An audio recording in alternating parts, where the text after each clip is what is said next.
Swastiastu.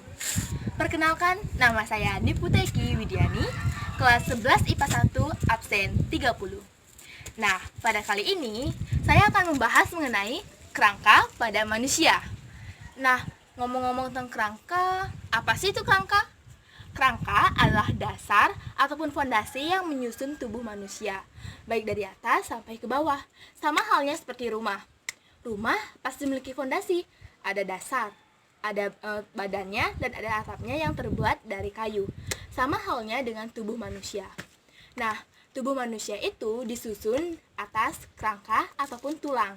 Nah, tulang-tulang ini ataupun kerangka berfungsi sebagai, itu yang pertama, sebagai tempat pembentukan sel darah merah. Yang kedua, sebagai alat gerak pasif. Yang ketiga, sebagai pelekatnya otot-otot sehingga kita bisa bergerak kayak gini loh. Kemudian yang keempat, itu sebagai penopang tubuh manusia. Nah, dan lain-lain sebagainya ya. Kemudian, kerangka ini dibagi menjadi dua. Yang pertama, tulang aksial. Tulang aksial ini adalah tulang yang menyusun dari sumbu atas sampai ke bawah, yaitu dari tengkorak, tulang dada, tulang rusuk, dan tulang belakang. Sedangkan tulang apendikular adalah tulang yang menyusun ataupun melengkapi tulang aksial, yaitu terdiri dari tulang ataupun anggota gerak atas dan anggota gerak bawah. Sepertinya menarik. Yuk kita bahas satu persatu. Yang pertama yaitu tulang aksial. Tulang aksial ini terdiri dari 4. Yang pertama, tengkorak, tulang dada, tulang rusuk, dan tulang belakang. Kita bahas satu persatu. Yang pertama, tulang tengkorak. Tulang tengkorak ini juga disebut dengan skull ataupun kranial. Nah, sebagian besar bentuk dari tulang tengkorak ini adalah bentuk tulang pipi, di mana fungsi dari tulang tengkorak ini yaitu untuk melindungi organ-organ utama, yaitu otak, mata, dan hidung, dan juga sebagai tempat melekatnya kulit-kulit seperti pipi, dahi, dan lain sebagainya. Nah, bagian-bagian tengkorak yang pertama di sini itu tulang dahi ataupun disebut dengan frontal, di mana jumlahnya itu satu aja ya, satu. Bentuknya itu tulang pipi ya, dan fungsinya itu untuk melekatkan kulit di dahi dan sebagai pelindung dari otak depan. Kemudian yang kedua yaitu ubun-ubun, di mana tulang ubun-ubun ini juga disebut dengan yang namanya parietal ataupun tengah, yang jumlahnya itu 2, samping kanan samping kiri, di mana fungsinya itu untuk melindungi otak bagian tengah. Dan bentuknya itu pipi, kan semuanya pipi ya. Kemudian ada yang namanya tulang belakang ataupun yang disebut dengan oksipital, jumlahnya itu hanya 1 di belakang, dan bentuknya itu pipih juga, fungsinya itu untuk melindungi otak bagian belakang. Yang keempat itu ada temporal ataupun pelipis, ada samping kanan samping kiri, itu ada 2, di mana temporal ini berfungsi untuk melindungi otak bagian tepi kanan kiri, dan bentuknya itu pipih juga. Kita turun ke sini, itu tulang baji. Tulang baji itu disebut dengan sphenoid. Itu sphenoidnya itu bentuknya itu pipih juga. Itu kan melekat, fungsinya itu untuk melekatkan kulit-kulit di sini. Kemudian kita lanjut ke sini, itu namanya zigomatic ataupun namanya tulang pipi. Tulang pipi itu ada 2, kanan dan kiri, di mana fungsinya itu untuk melekatkan kulit pipi sehingga kita punya pipi. Kemudian kita lanjut ke mata. Mata ini rongga mata. Rongga mata disebut obiretal, di mana fungsinya itu untuk mengisi mata kita, ada lensa, ada pupil. Nah, bentuknya ini juga pipi. Kemudian ada tulang mata yang disebut dengan lakrimal, yang fungsinya itu untuk melekatkan mata.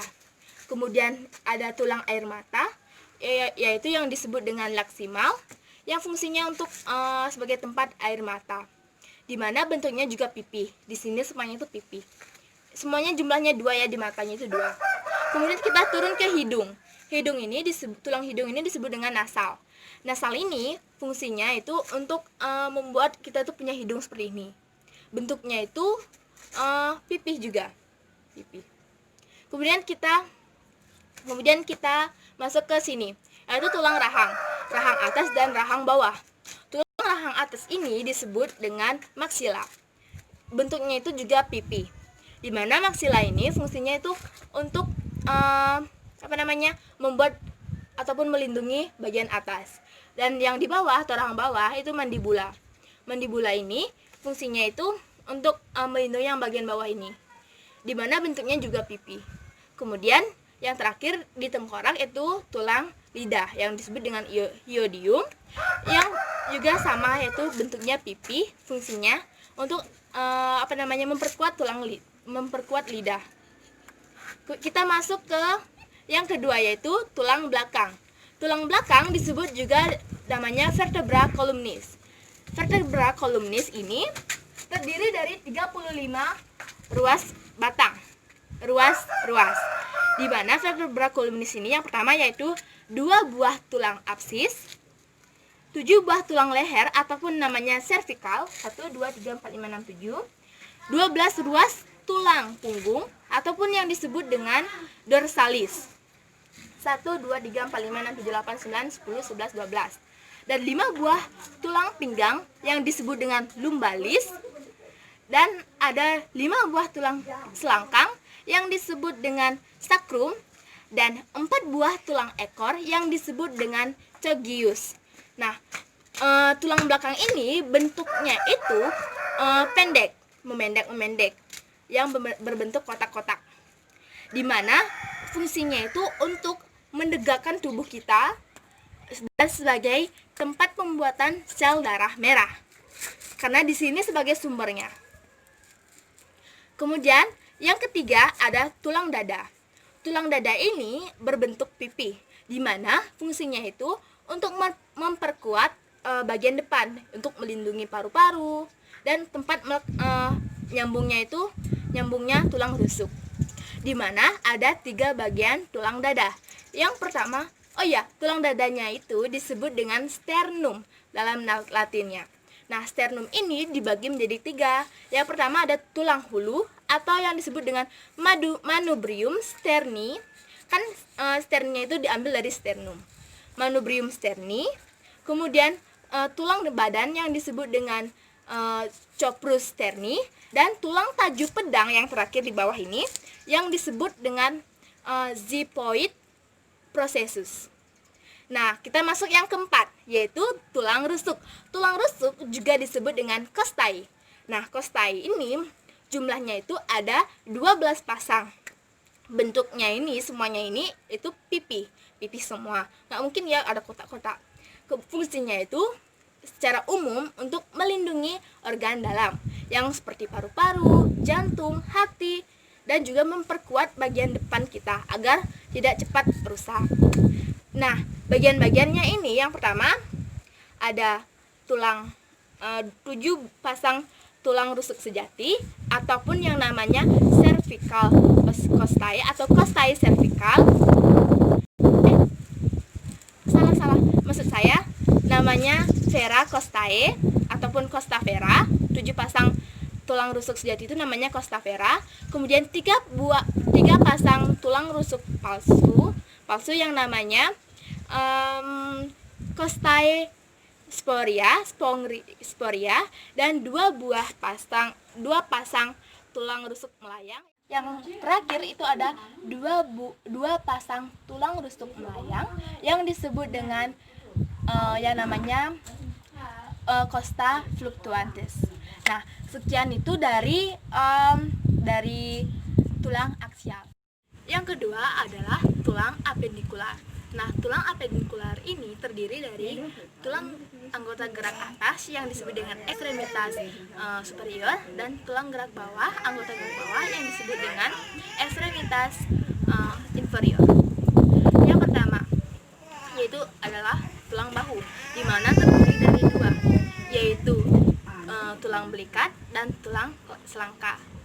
Tulang belikat itu disebut dengan yang namanya scapula yang berbentuk pipi, di mana fungsinya itu untuk melindungi bagian tulang ini dan melekatnya otot di sini. yang terdiri jumlah dari tulang belikat ini ada 2, kanan dan kiri. Sama halnya dengan tulang selangka yang terdiri dari 2. Tulang selangka ini disebut dengan scapula, di mana bentuknya ini pipa memanjang, di mana fungsinya ini untuk untuk menghubungkan antara tulang leher dengan tulang lengan. Kemudian selanjutnya itu adalah ekstremitas superior, di mana adalah lengan ataupun tangan. Yang pertama adalah lengan atas dan lengan bawah. Lengan atas disebut dengan yang namanya humerus, di mana bentuknya itu pipa. Tangannya emangnya bentuk pipa, di mana fungsinya itu untuk melekatkan otot-otot pada lengan agar kita bisa bergerak seperti ini. Kemudian ada tulang hasta, di mana disebut dengan yang namanya ulna. Ulna ini jumlahnya 2 sepasang. Dan bentuknya ini pipa juga, di mana fungsinya itu untuk menghubungkan antara tulang lengan dengan kelingking sehingga bisa digerakkan.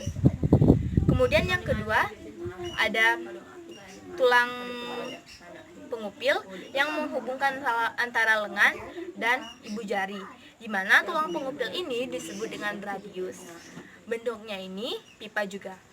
Kemudian pergelangan tangan yang jumlahnya sepasang, fungsinya itu untuk menghubungkan antara tulang lengan bawah dengan jari-jari tangan dan telapak tangan.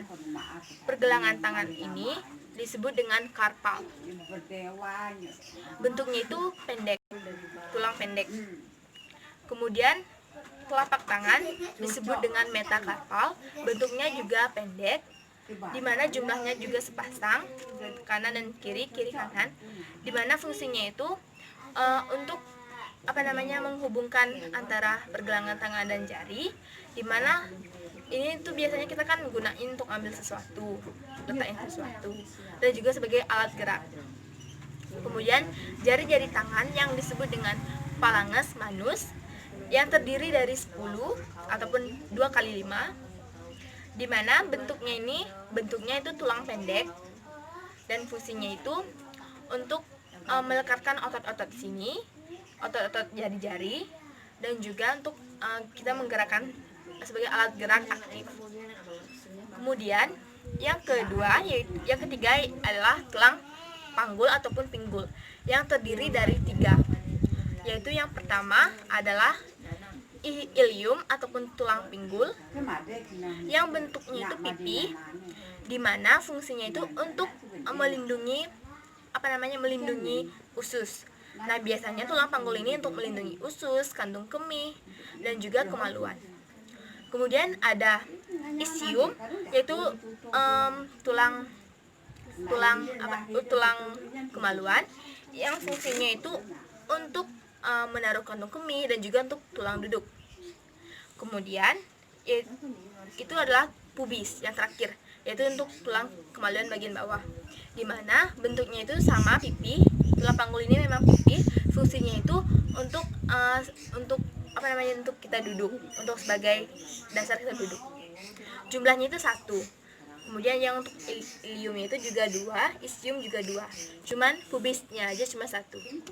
Kemudian kita lanjut ke ekstremitas. Nah, yang keempat yaitu ekstremitas inferior ataupun anggota gerak bawah. Yang terdiri dia itu bentuknya itu semuanya ini itu adalah tulang pipa, kecuali pergelangan kaki, telapak kaki, dan juga jari-jari kaki. Nah, yang pertama itu adalah tulang paha ataupun disebut femur, di mana fungsinya itu untuk menopang tubuh bagian atas. Jumlahnya itu sepasang, bentuknya itu pipa.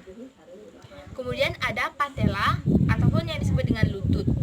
Lutut ini ada sepasang, di mana bentuknya juga pipa. Fungsinya itu untuk untuk menyatukan antara tulang paha dengan tulang betis. Kemudian selanjutnya ada tulang betis ataupun fibula, dimana fungsinya itu untuk sebagai kita tempat berjalan juga, dan menghubungkan antara patella dengan pergelangan kaki dan telapak kaki. Jumlahnya itu ada sepasang dan bentuknya itu tulang pipa. Kemudian yang di sini yang paling besar ini namanya tulang kering ataupun disebut dengan tibia. Jumlahnya ini sepasang kanan dan kiri, dimana bentuknya ini juga sama, yaitu pipa. Fungsinya itu juga sama seperti fibula, sebagai tempat lekatnya otot juga, dan untuk menyatukan antara tulang lutut atau patella dengan pergelangan kaki. Selanjutnya itu adalah pergelangan kaki yang disebut dengan tarsal, dimana bentuknya ini itu tulang pendek. Jumlahnya itu ada sepasang kiri kanan, dimana fungsinya itu untuk sebagai sendi juga, dimana untuk menyatukan antara betis atas dan telapak kaki. Kemudian ada tumit yang disebut dengan klakeum, yang bentuknya ini seperti persegi sebenarnya, sehingga dia itu masuk ke yang namanya bentuk pendek. Itu ada sepasang, dimana fungsinya itu sebagai tempat melekatnya otot dan sebagai alat gerak pasif, dimana juga menyatukan antara pergelangan kaki dengan telapak kaki. Kemudian yang namanya ada telapak kaki. Telapak kaki disebut metatarsal, dimana ini ada 2 buah atau 2 sepasang, dimana fungsinya itu untuk sebagai alat gerak pasif untuk kita berjalan dan sebagai melekatnya otot. Kemudian yang terakhir itu ada falanges pedis atau yang disebut dengan jari-jari kaki, yang terdiri dari 5 dikali 2 atau 10 buah ataupun 5 pasang, dimana fungsinya itu sebagai alat gerak pasif dan melekatnya otot, juga sebagai pergerakan biasalah gitu.